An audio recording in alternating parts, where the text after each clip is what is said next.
नमस्कार मित्रों, पीसीआई हिंदी ज्ञान में आपका हार्दिक अभिनंदन और स्वागत है। मित्रों, आपका अपना यूट्यूब चैनल पीसीआई हिंदी ज्ञान जो आप लोगों के लिए एसएससी जीडी के लिए बेहतरीन क्लासें अपने हिंदी की आप लोगों के लिए प्रदान कर रहा है, जिसमें आप लोगों को बहुत ही सरल भाषा में हिंदी का ज्ञान आपको दिया जाएगा, जो आप लोगों के लिए बहुत ही महत्वपूर्ण साबित होने वाला है। मित्रों, बात करें हम हिंदी भाषा की, तो हिंदी भाषा में हमने इससे पहले भी एक छोटा सा वीडियो डाला था। आज फिर से हम आपके सामने प्रस्तुत हुए हैं, हिंदी भाषा एवं व्याकरण का सामान्य ज्ञान लेकर आए हैं। अब यहाँ पर सामान्य ज्ञान के अंतर्गत हम पढ़ने वाले हैं हिंदी भाषा एवं व्याकरण का सामान्य परिचय। तो यहाँ पर ध्यान दें, लिखा हुआ आपके सामने यहाँ पर सामान्य परिचय। मित्रों, हिंदी भाषा एवं व्याकरण और हिंदी भाषा और व्याकरण के सामान्य जानकारी हम पीछे वाले वीडियो में ले चुके हैं। अब देख लेते हैं इसके सामान्य परिचय में क्या है। तो यहाँ पर ध्यान दें, आपके सामने लिखा हुआ है कि भाषा की सबसे छोटी इकाई को वर्ण या ध्वनि कहा जाता है। किसी भी भाषा की सबसे छोटी इकाई को वर्ण या ध्वनि कहा जाता है। और मित्रों, अगर एग्जाम में प्रश्न आ जाए कि भाषा की सबसे छोटी इकाई होती है और वहां पर वर्ण भी लिखा है और ध्वनि भी लिखा है, तो हमें वर्ण को ग्रहण करना चाहिए, क्योंकि यहाँ वर्ण सबसे छोटी इकाई कैसे रहने वाली है वो भी हम इस वीडियो के माध्यम से आपको बताने वाले हैं। यहाँ पर लिखा हुआ है भाषा की सबसे छोटी इकाई को वर्ण या ध्वनि कहते हैं। आगे बढ़ते हैं मित्रों, यहाँ पर आपके सम्मुख लिखा हुआ है वर्ण क्या है, और वर्ण की परिभाषा लिखी हुई है। भाषा की सबसे छोटी इकाई को वर्ण कहा जाता है या कहते हैं। और मित्रों, भाषा की सबसे छोटी इकाई भी वर्ण ही होता है। ये अभी आप लोगों को बता चुका हूं कि भाषा की सबसे छोटी इकाई वर्ण होता है। ध्वनि अगर वहां विकल्प में है तो हम पहले ग्रहण किसको करने वाले हैं? वर्ण को करने वाले हैं। कैसे? देखो, ये आपके सामने लिखा हुआ है क आधा है, च आधा है, ट त प, ये आधे हैं। अंतिम विभाजित रूप में लिखी हुई ध्वनियां, उनको हम वर्ण कह सकते हैं। जैसे मित्रों, आपके सामने लिखा है रक्षक, और रक्षक शब्द में यहाँ पर वर्ण पूछे गए हैं। तो रक्षक शब्द में देखो र आधा ए पूरा, क आधा, श आधा, ए पूरा, क आधा और ए पूरा। तो मित्रों, यहाँ पर हम बात करें तो यही वर्ण है। इनका विभाजन हमने किया, रक्षक शब्द को तोड़ा और ये इसके हो गए वर्ण। अब मित्रों, हम आगे बढ़ते हैं। तो यहाँ पर ध्वनि क्या है, और ध्वनि के लिए आपके सामने वही रक्षक शब्द आ गया है। रक्षक शब्द को हमने तोड़ा, रे पूरा, क्ष पूरा और क पूरा।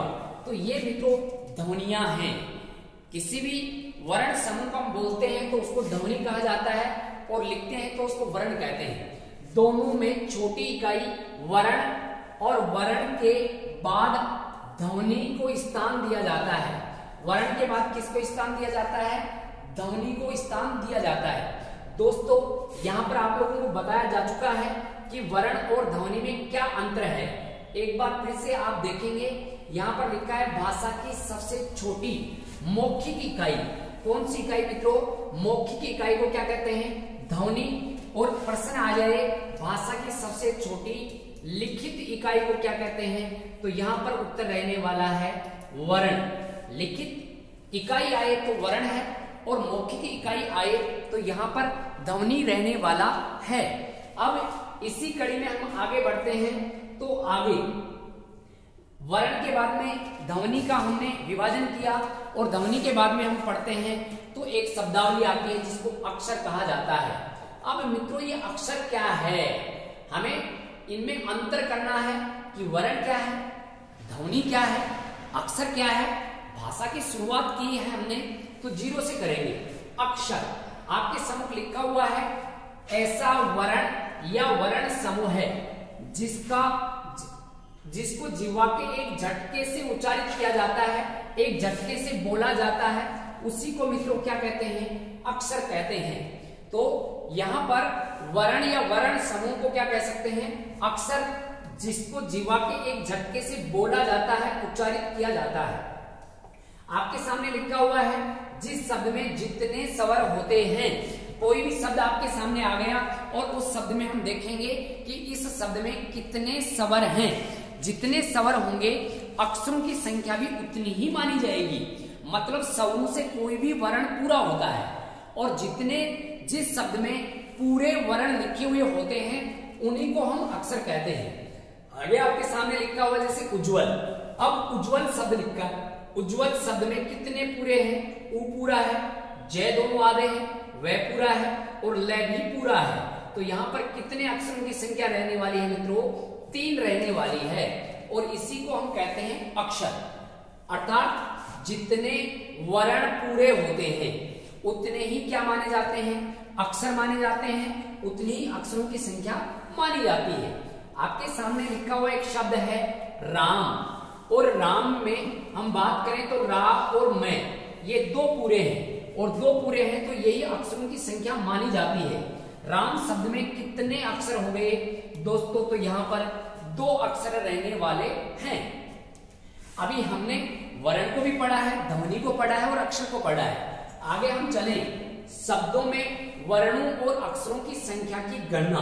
कोई भी शब्द दे दिया गया, मान लो आपके सामने मिष्टान शब्द आ गया। अब इस मिष्टान शब्द में पूछ लिया जाए कि इसमें वर्ण कितने हैं और इस मिष्टान शब्द में अक्षर कितने माने जाएंगे, तो मित्रों यहाँ पर जितने पूरे हैं उतने तो माने जाएंगे अक्षर, और यहाँ पर विभाजित रूप में अलग अलग करके इनको लिखेंगे, वो कहलाते हैं वर्ण। लेकिन वर्णों की गणना में अगर किसी शब्द के अंत में अगर ए स्वर आता है तो वह ए स्वर कुल वर्णों में गिना नहीं जाता है, क्योंकि ए को मुक्ताक्षर कहा जाता है और जिस शब्द के अंत में ए प्रयुक्त होता है उस शब्द को भी हम मुक्ताक्षर कह सकते हैं। यहाँ पर मिष्टान शब्द की हम बात करते हैं।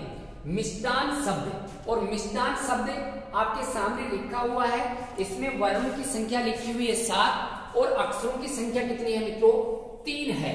अभी आपको कहा कि जितने पूरे, ये मैं पूरा है, ई की मात्रा लगी है, तय पूरा है, आ की मात्रा लगी है और न पूरा है, ए की मात्रा लगी है। 3 मात्राएं लगी हैं तो अक्षर कितने हो गए?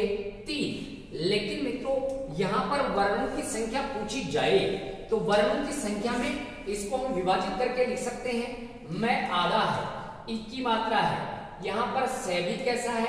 आधा है। तय है, इसमें आपकी मात्रा है, आगे लिखा है न आधा है और आगे न, इसको आधा कर देंगे तो एस स्वर लास्ट में निकलेगा। और अंतिम यहाँ पर ए को हम कुल वर्णों में गिनेंगे नहीं, क्योंकि ये मुक्ताक्षर होता है। तो मिष्टान शब्द में वर्णों की संख्या 1 2 3 4 5 6 और 7। तो यहाँ पर मिष्टान शब्द में वर्णों की संख्या कितनी मानी गई है मित्रों? 7 मानी गई है। ऐसे ही हम अन्य शब्दों के अंतर्गत इनकी गणना कर सकते हैं। आपके सामने आगे लिखा हुआ है, वर्णों की गणना करने पर ध्यान रहे जिस शब्द के अंत में ए स्वर, कौन सा स्वर मित्रों? ए स्वर आता है तो वह कुल वर्णों में गिना नहीं जाता है, कुल वर्णों में गिना नहीं जाता है। और बाकी किनके अलावा, ए के अलावा और बाकी स्वर हैं, बाकी स्वर यहाँ पर आए तो कुल वर्णों में गिने जा सकते हैं। मतलब शब्द के अंत में अगर ए आ गया तो ए गिनेंगे नहीं, और ए के अलावा जैसे आ गया तो ये गिना जाएगा, ई आ गया तो ये गिना जाएगा, अन्य कोई भी स्वर है तो वो कुल वर्णों में गिने जाते हैं। अब मित्रों चलते हैं आगे, इसको समझते हैं कैसे गिने जाते हैं। यहाँ पर देखो क्यों गिने जाते हैं, आपके सामने अभी मैंने बताया, लिखा हुआ है क्योंकि ए स्वर से समाप्त होने वाले शब्द क्या कहलाते हैं दोस्तों? मुक्ताक्षर कहलाते हैं। और बाकी स्वरों से समाप्त होने वाले शब्द क्या कहलाते हैं? बद्ध अक्षर कहलाते हैं। तो यहाँ पर स्वरों की समाप्ति के आधार पर अक्षरों में बात करें या शब्दों की बात करें तो शब्द 2 प्रकार के हो गए, मुक्ताक्षर और बद्ध अक्षर। ऐसे समाप्त होने वाले मुक्ताक्षर कहलाते हैं और ए स्वर के अलावा अन्य स्वरों से समाप्त होने वाले क्या कहलाते हैं? बद्ध अक्षर कहलाते हैं। तो यहाँ पर आपके सामने दोनों के उदाहरण लिखे हुए हैं। जैसे कक्षा शब्द लिखा है और कक्षा देखो मित्रों किससे समाप्त हो रहा है? आ से समाप्त हो रहा है, और आ से समाप्त हो रहा है तो क्या कहलाएगा? बद्ध अक्षर कहलाएगा। और कक्ष शब्द किससे समाप्त हो रहा है? ऐसे समाप्त हो रहा है। तो ऐसे समाप्त होने वाला क्या कहलाता है? मुक्ताक्षर कहलाता है। तो यहाँ पर स्वरों की समाप्ति के आधार पर शब्द दो प्रकार के होते हैं, मुक्ताक्षर और बद्ध अक्षर। इसी कड़ी में हम आगे बढ़े तो मित्रों देख लेते हैं इनके अलावा और उदाहरण कि कौन सा शब्द मुक्ताक्षर है और कौन सा शब्द यहाँ पर बद्ध अक्षर रहने वाला है। आपके सामने लिखा हुआ है गण्य मान्य। सबसे पहले तो हम ये बात करें कि यहाँ पर एक शब्द है गण्य मान्य, ये मित्रों प्रयोग करते हैं गणमान्य। मित्रों गणमान्य शब्द व्याकरणिक दृष्टि से गलत या अशुद्ध होता है और गण्यमान्य शब्द होता है शुद्ध। तो ये बात हो गई शुद्धि अशुद्धि की। फिर देखिए ये शब्द ऐसे समाप्त हो रहा है और ऐसे समाप्त होने वाले क्या कहलाते हैं? मुक्ताक्षर कहलाते हैं। इसके बाद में आगे आपके सामने एक शब्द लिखा है रक्षिका, और रक्षिका शब्द के अंत में आ स्वर आ रहा है, तो ये कैसा शब्द हो जाएगा? बद्ध अक्षर शब्द हो जाएगा। आगे लिखा है फिर से अनुजा लिखा हुआ है, ये भी आज से समाप्त हो रहा है, बद्ध अक्षर हो गया। और अग्रज लिखा हुआ है, ऐसे समाप्त हो रहा है, तो ये क्या कहलाएगा? मुक्ताक्षर कहलाएगा।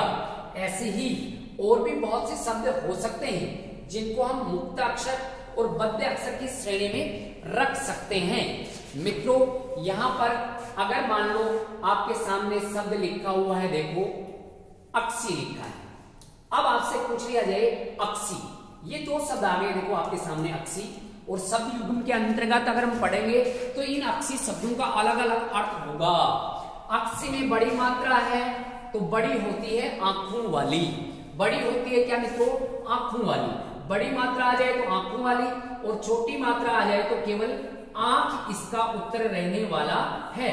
ये तो हो गया शब्दों का अर्थ। बड़ी अक्षी ई की मात्रा आंखों वाली और छोटी अक्षी ई की मात्रा आंख इसका उत्तर रहने वाला है। दोनों के दोनों शब्द। अब बताइए यहाँ पर दोनों शब्द मुक्ताक्षर हैं कि बद्ध अक्षर हैं? तो यहाँ पर मित्रों दोनों ही शब्द ऐसे समाप्त नहीं हो रहे, किसी अन्य स्वर से समाप्त हो रहे हैं। यहाँ पर देखिए एक तो हो रहा है मित्रों ई, बड़ी ई से समाप्त हो रहा है, और ई छोटी ई से समाप्त हो रहा है। तो ये दोनों के दोनों कैसे रहेंगे मित्रों? बद्ध अक्षर रहने वाले हैं। ऐसे हम इन शब्दों को याद रख सकते हैं। ऐसे मित्रों और उदाहरण हम ले सकते हैं, जैसे मान लो यहाँ पर शब्द लिखा हुआ है सुधी। अब सुधी का मतलब होता है मित्रों याद, और ऐसे लिखा हुआ है ये सुधी, और इस सुधी का अर्थ होता है मित्रों विद्वान। तो यहाँ पर याद छोटी होती है क्योंकि याद को करने वाला कौन हो गया? विद्वान। तो विद्वान हो गया बड़ा, बड़ी मात्रा वाला विद्वान है और छोटी मात्रा वाला याद है। ये तो हो गया शब्दों का अर्थ। इसके बाद में कैसा, ये दोनों के दोनों कैसे शब्द हैं? मुक्ताक्षर शब्द हैं कि बद्ध अक्षर शब्द हैं? तो दोनों ही ई से समाप्त होने वाले हैं, तो ये कैसे हो जाएंगे मित्रों? बद्ध अक्षर रहने वाले हैं। ऐसे हम मुक्ताक्षर और बद्ध अक्षर की पहचान कर सकते हैं। ऐसे मित्रों एक शब्द के माध्यम से और जानेंगे, जैसे लिखा हुआ है यहाँ पर आपके सामने एक छोटा सा शब्द लिखा हुआ है शुभ कामनाएं। हम आपको शुभकामनाएं देते हैं कि हम आपको शुभकामनाएं दे रहे हैं कि अपने लक्ष्य में आप सफल हों। मित्रों ये शब्द किससे समाप्त हो रहा है? ए से समाप्त हो रहा है। तो बताइए मुक्ताक्षर है कि बद्ध अक्षर है? तो मित्रों सीधी सी बात है, ऐसे समाप्त नहीं हो रहा, तो ये कैसा है? बद्ध अक्षर रहने वाला है। अब चलते हैं आगे। इसके बाद में इसी कड़ी में हम आगे चलें तो देखिए अभी हमने पढ़ा वर्ण भाषा की सबसे छोटी इकाई लिखित इकाई होती है, ध्वनि भाषा की सबसे छोटी मौखिक इकाई होती है, और इसी कड़ी में हमने बद्ध अक्षर और मुक्ताक्षर भी पढ़ लिया है, वर्णों की संख्या भी हमने पढ़ी है और अक्षरों की संख्या भी हमने पढ़ी है। अब इनके बाद में वर्ण या अक्षरों के समूह से जो बनता है उसको कहते हैं मित्रों शब्द। उसको क्या कहते हैं? शब्द कहा जाता है। मतलब वर्णों के सार्थक समूह को शब्द कहते हैं, और यह शब्द भाषा में सबसे छोटी इकाई माना जाता है। किस आधार पर? अर्थ के आधार पर। अगर मान लो अर्थ शब्द आ जाए तो इसमें सबसे छोटी इकाई का उत्तर क्या होगा मित्रों? शब्द। वैसे पूछा जाए तो वर्ण या ध्वनि, और अर्थ के आधार पर पूछा जाए तो शब्द। अर्थ के आधार पर भाषा की सबसे छोटी इकाई को क्या कहते हैं? शब्द कहते हैं। ये आपके सामने इसकी परिभाषा लिखी हुई है। फिर चलते हैं मित्रों आगे। देखो शब्द कैसे बदलेगा। शब्द को वाक्य में प्रयोग करने पर, उसी शब्द को वाक्य में प्रयोग करने पर वह शब्द नहीं होता और शब्द का नाम क्या बन जाता है मित्रों, पद बन जाता है। सीधी सी बात यह है कि शब्द को ही पद कहते हैं, लेकिन कहते कब हैं, जब उस शब्द को वाक्य में प्रयोग कर दिया जाए। वाक्य में प्रयोग करने पर शब्द को ही क्या कहते हैं मित्रों, पद कहते हैं। कैसे कहते हैं सुनिए। राम लिखा है, स्वतंत्र लिखा है, बिल्कुल शब्द है। रोटी लिखा है, स्वतंत्र लिखा है, बिल्कुल शब्द है। चलना लिखा है, स्वतंत्र लिखा है, ये शब्द है। लेकिन इन्हीं शब्दों को अगर हम वाक्य में पिरो दें तो वाक्य में लिखने पर ये क्या बन जाते हैं, पद बन जाते हैं। जैसे राम, ये राम आपसे पूछ लिया जाए कि रेखांकित यहाँ पर क्या है, ऐसे मान लो आपसे पूछ लिया जाए तो यहाँ पर रेखांकित ये शब्द नहीं रहकर क्या है भी पद है। यहाँ पर उत्तर रहने वाला है पद। फिर घर क्या है, ये भी पद है। फिर इसके बाद में गया क्या है, ये भी एक पद है। तो यहाँ पर ये तीनों के तीनों शब्द अगर स्वतंत्र लिखे हुए होते तो ये स्वतंत्र रूप में शब्द होते, लेकिन ये वाक्य में प्रयोग किए जाने के बाद में क्या कहलाएंगे, ये पद कहलाएंगे। कई बार ऐसा प्रश्न पूछ लिया जाता है, जैसे आपके सामने एक वाक्य और लिखा हुआ है, सीता पुस्तक पढ़ती है, तो यहाँ पर सीता एक पद है, पुस्तक भी क्या है मित्रों, एक पद है, और पढ़ती है ये भी एक क्या है, पद है। पद का भी प्रकार पूछ लिया जाए तो हम ग्रहण कर सकते हैं। सीता यहाँ पर कैसा पद है मित्रों, कर्ता पद है। पुस्तक कैसा पद है, तो ये मित्रों यहाँ पर कर्म पद रहने वाला है। पढ़ती है ये कैसा पद है, तो ये मित्रों क्रिया पद रहने वाला है। पदों का भी नाम पूछ लिया जाए तो ये नाम भी हो गया, कर्ता, कर्म और क्रिया, ये पदों का हो गया नाम। फिर हम आगे बढ़ते हैं। वाक्य, लास्ट में हम देखते हैं वाक्य क्या है। भावों को प्रकट करने की सबसे छोटी इकाई को वाक्य कहा जाता है। सबसे छोटी इकाई में 4 प्रश्न हो गए। लिखित इकाई कौन सी हो गई, वर्ण। मौखिक इकाई कौन सी हो जाएगी, ध्वनि। और अर्थ के आधार पर सबसे छोटी इकाई को क्या कहते हैं, तो यहाँ पर मित्रों कहते हैं शब्द, और शब्द को ही कहा जाता है पद। और जब इन शब्दों को अगर वाक्य बनाकर लिखें तो ही मन के भाव समझ में आते हैं। तो यहाँ पर आपके सामने लिखा हुआ है, भावों को प्रकट करने की सबसे छोटी, भावों को प्रकट करने की सबसे छोटी इकाई को क्या कहता है, क्या कहा जाता है, वाक्य कहा जाता है। और ये वाक्य भाषा की सबसे महत्वपूर्ण इकाई भी मानी जाती है। ऐसे हम ध्यान रख सकते हैं। आज की क्लास में हमने पढ़ा है मित्रों, एक बार फिर से ध्यान देंगे, वर्ण पढ़ा है। और वर्ण अगर लिखित है तो वर्ण है, लिखित क्या है मित्रों, वर्ण। और ध्वनि, ध्वनि को हम मौखिक इकाई कह सकते हैं, मौखिक इकाई। ऐसे हम बात करें, यहां पर आगे बनता है अक्षर, अक्षर जीवा के एक झटके से बोला जाता है, उसको अक्षर कहते हैं। फिर पढ़ा हमने मित्रों शब्द, अर्थ के आधार पर भाषा की सबसे छोटी इकाई को क्या कहते हैं, शब्द कहते हैं। और लास्ट में पढ़ा हमने क्या, वाक्य। और भावों को प्रकट करने की सबसे छोटी इकाई को क्या कहते हैं मित्रों, वाक्य कहा जाता है।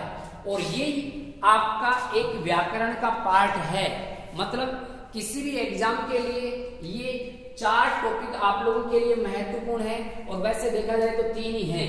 एक तो हो गया मित्रों कौन सा, वर्ण विचार हो गया। फिर कौन सा आ जाएगा, शब्द विचार आ जाएगा। और फिर कौन सा आ जाएगा, वाक्य विचार आ जाएगा। अब इसके बाद में आगे वाली क्लास में हम पढ़ने वाले हैं वर्ण और वर्णों का विभाजन। मित्रों वर्ण को अच्छे से पढ़ेंगे तभी हमें हर टॉपिक समझ में आएगा। वर्ण समझ में नहीं आया तो आगे टॉपिक हमें समझ में नहीं आने वाले हैं। तो दोस्तों ज्यादा से ज्यादा आप चैनल को शेयर कीजिए, जिससे हमें हौसला मिल सके और हम आप लोगों के लिए बेहतरीन क्लासें यहाँ डाल सकें, जो आप लोगों के लिए ये निःशुल्क रहेंगी। इनका कोई आप लोगों से शुल्क नहीं लिया जा रहा है, केवल आप लोग हमारा हौसला बढ़ाएं, जिससे आगे से आगे आपको अच्छा कंटेंट दे सके। ठीक है मित्रों, जय हिंद, जय भारत, धन्यवाद।